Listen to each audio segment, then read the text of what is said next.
कराची के सबसे बड़े अस्पताल के अंदर डॉक्टरों की बदमाशी देखें कि औरत को वॉशरूम के अंदर बच्चा पैदा करना पड़ गया उन डॉक्टरों की बदमाशी की वजह से। और दूसरी खबर आपके साथ ये शेयर करेंगे कि इंडिया ने पाकिस्तान को तनहा करने की कोशिश की, लेकिन अरब मीडिया ने उसको नंगा करके रख दिया और वो बेइज्जती की पूरी दुनिया के अंदर कि आप सुनकर हैरान रह जाएं। अस्सलाम वालेकुम नाजरीन, मैं आपका भाई सैयद अमानुल्लाह अहमद और आप देख रहे हैं मेरा यूट्यूब चैनल। आपके साथ दो बहुत अहम खबरें शेयर करनी है, अपने तवज्जो से वीडियो देखनी है। कराची जना अस्पताल का वाकया है कि वहाँ डॉक्टरों की बदमाशी की वजह से औरत को वॉशरूम के अंदर बच्चा पैदा करना पड़ गया और उसके साथ डॉक्टर्स भी नहीं गए।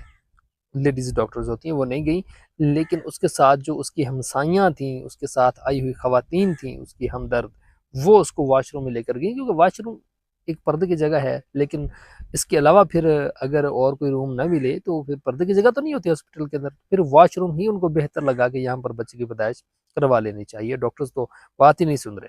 जनाह अस्पताल कराची के बाथरूम में बच्चे की पैदाइश, अहले खाना ने इल्जाम लगाया कि डॉक्टरों की गफलत और अदम तवज्जो के बायस 4 घंटे इंतजार करना पड़ा। अफसोसनाक वाकया के बाद सोशल मीडिया पर खातून के बयान और वॉशरूम की वीडियो वायरल हो गई। अब वॉशरूम के अंदर कौन सी वीडियो होती है वो भी ज़रा आपके सामने आएगी। अभी क्या वीडियोस बनती हैं वॉशरूम में?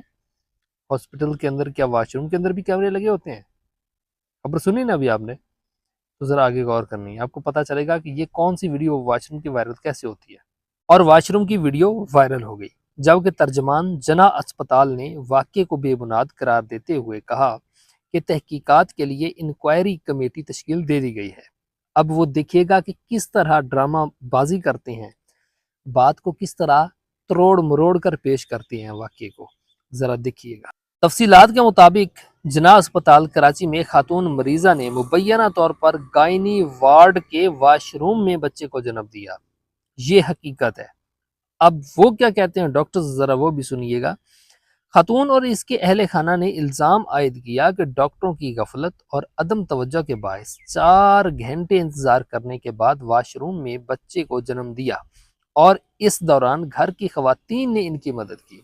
इस हवाले से 2 वीडियो सोशल मीडिया पर वायरल हो गई। एक में खातून मरीज़ा वाकया बयान कर रही हैं, जबकि दूसरी वीडियो में इस वाशरूम को दिखाया जा रहा है जहां बच्चे की विलादत हुई, जिस पर अस्पताल इंतजामिया ने वजाहती बयान जारी करते हुए दावा किया है कि खातून की डिलीवरी लेबर रूम में हुई है। देखिए, वाशरूम के अंदर बच्चा डिलीवर हुआ, लेकिन वो क्या कह रहे हैं जी, लेबर रूम के अंदर जी बच्चे की पैदाइश हुई। वॉशरूम में बच्चे की पैदाइश की इतलात बेबुनियाद हैं। ड्रामा ड्रामा चेक करें हॉस्पिटल वालों का। मरीजा नादिया जोजा अकरम को गायनी इमरजेंसी आमद पर ड्यूटी डॉक्टरों ने फौरी तौर पर अटेंड किया, ये डॉक्टर कह रहे हैं, अटेंड किया और इनका तिब्बी मुआयना किया गया।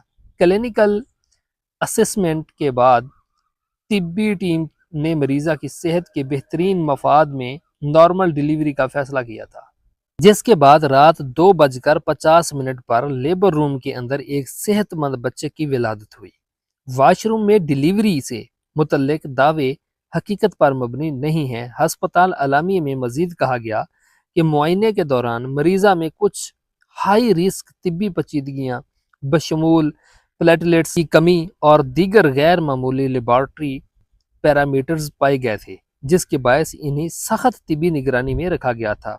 तहम बाद अज़ां लवाहिकीन मरीजा को तिब्बी मशवरे के बरअक्स खुद ही अस्पताल से ले गए। यानी कि वो कहते हैं जी रखा गया था, लेकिन इसके जो लवाहिकीन थे वो खुद ही लेकर चले गए थे। देखिए ना, जरा जरा ढंग देखें उनका। वो आए तो बच्चे की डिलीवरी करवाने के लिए है। जब आपने उनको फैसिलिटी प्रोवाइड कर दी थी तो वो फिर क्यों लेकर गए? गौर नहीं किया गया तभी लेकर गया ना। अगर उनको फैसिलिटी वहां पर मिलती, सहूलत मिलती, अगर मरीजा को अच्छे तरीके से चेक किया जाता, मुआयना ठीक से होता, तो वो मरीजा को क्यों लेकर जाते घर को? भाई जब वो आए ही इसी के लिए कि बच्चा डिलीवर हो जाए ठीक से, वो फिर क्यों लेकर जाएंगे? इस पॉइंट पर जरा फोकस करें। तहकीकाती कमेटी जो है वो तश्कील दे दी गई है। अब देखती हैं वो क्या अलामिया जारी करता है हॉस्पिटल और लवाहिकीन की तरफ से क्या बयानात आते हैं। पाकिस्तान को तनहा करने की मोदी की कोशिशें उल्टा भारत को ही गले पड़ गईं। पाकिस्तान ने चीन, खलीजी ममालिक اور ٹرمپ کے ساتھ بھی قریبی روابط قائم کر کے عالمی سفارتکاری میں نئی اہمیت حاصل کر لی ہے۔ بھارت کی کشمیر اور اسرائیل پالیسی پر دنیا بھر میں سوالات اٹھائے جا رہے ہیں۔ ماہرین کا کہنا ہے کہ اسلام آباد نے عالمی بیانیے کی جنگ میں برتری ثابت کر دی۔ عرب میڈیا کی رپورٹ کے مطابق تجزیہ کاروں کا کہنا ہے بھارتی وزیر اعظم نریندر مودی کی جانب سے پاکستان کو عالمی سطح پر تنہا کرنے کی کئی سالہ کوششیں الٹا بھارت کے لیے سفارتی مشکلات کا باعث بنتی دکھائی دے رہی ہیں، بن تو گئی ہیں۔ اور یہ ایک حقیقت ہے کہ پاکستان جو ہے اس وقت دنیا کے سب سے بڑے اور بدماش ممالک کا جو ہے وہ فیصلے کر رہے ہیں پاکستان۔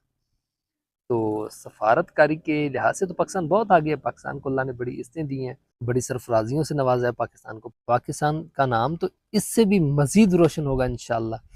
لیکن انڈیا کو جو چبھن ہو رہی تھی اس کا ذرا جو ہے نا کیڑا کچھ اب اور جو ہے تکلیف کا شکار ہو گیا ہے کہ جی پاکستان کی تو تعریفیں ہو رہی ہیں عرب میڈیا میں بھی، اور دنیا بھر کا میڈیا یہ کہہ رہا ہے کہ جی پاکستان کی سفارتکاری تو جناب کیا ہی بات ہے، جناب کمال، جناب کمال۔ جی مارکو روبیو پاکستان آ رہے ہیں، ٹھیک ہے جی۔ نائب وزیر اعظم اور وزیر خارجہ سینیٹر محمد اسحاق ڈار نے واشنگٹن میں امریکی وزیر خارجہ مارکو روبیو سے ملاقات کی اور خطے اور عالمی صورتحال پر تبادلہ خیال کیا۔ دونوں رہنماؤں نے تجارت اور سرمایہ کاری، سیکورٹی اور انسداد دہشت گردی سمیت باہمی دلچسپی کے تمام شعبوں میں دو طرفہ تعاون مزید مضبوط بنانے پر اتفاق کیا۔ اسحاق ڈار نے کہا کہ فلسطینی ریاست کے بغیر اسرائیل کو تسلیم کرنے کا سوال ہی پیدا نہیں ہوتا۔ واہ جی واہ، یہ بہت اچھی بات ہے جی، پھر تو یہ کیا بات ہے جی، کیا بات ہے، زبردست جی۔ امریکی وزیر خارجہ سے ملاقات مفید اور بامقصد رہی۔ مارکو روبیو مناسب وقت پر دورہ پاکستان کے لیے تیار ہیں۔ اچھا جی، کیا بات ہے جی، اگر یہ پاکستان ڈٹ گیا نا کہ ہم فلسطین کو تسلیم نہیں کریں گے، جب تک فلسطین کو ایک ریاست نہیں بنایا جاتا، ملک نہیں بنایا جاتا، ان کو ایک آزاد اور خود مختار ریاست نہیں بنایا جاتا اور ان کا حق نہیں ان کو دیا جاتا، تب تک نہیں مانیں گے۔ تو پھر اس حکومت کی قدر اس ملک میں رہنے والوں کی نظر میں بہت بلند ہو جائے گی، بہت بلند ہو جائے گی کہ جی جناب کیا بات ہے جی، امریکہ کے سامنے یہ لیٹے نہیں ہیں، ذرا ڈٹ کر اپنا جو ہے نا وہ مدعا رکھا ہے ان کے سامنے کہ جناب یہ ہمارا پھر مطالبہ ہے، اسے پورا کریں، ٹھیک ہے۔ اسرائیل کو اگر ملک تسلیم کروانا ہے تو پہلے جو ہے فلسطین کو ملک بنایا جائے، آزاد اور خود مختار ملک بنایا جائے اور ان کو حق دے دیا جائے، تو پھر بعد میں مانیں گے۔